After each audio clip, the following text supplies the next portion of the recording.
नाही कोणीही जागी, दृष्टांत कथियेला लागवेगी, समस्ता लागी तियेने.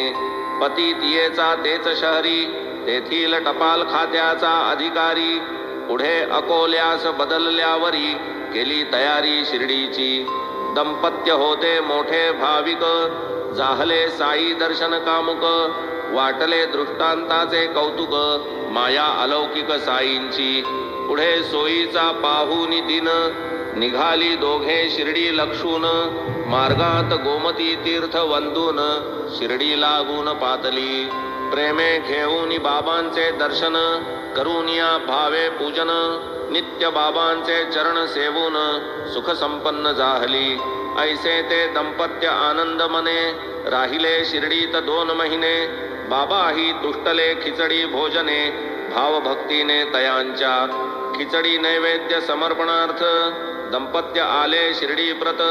चतुर्दश दिन होताही गत, खिचडी अनिवेदित तैशीच. कृतसंकल्प दीर्घसूत्रता, नावडून ती बाईचे चित्ता. 15व्ये दिवशी माध्यान्ह भरता, खिचडी समवेत पातली. होते तेव्हा पडदे सोडिले, घेऊन समवेत भक्त आपुले. बाबा आधीच भोजनी बैसले, ऐसे समजले बाईस. ऐसे भोजन चालते समयी, पडद्याचे आत कोणी न जाई.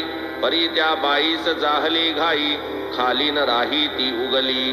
केवळ खिचडी निवेदनोल्हासा, अकोल्याहून शिर्डीचे प्रवासा. अंगीकारी जी तियेचा धिवसा, राहील कैसा अपूर्ण. कोणाचेही काही न मानित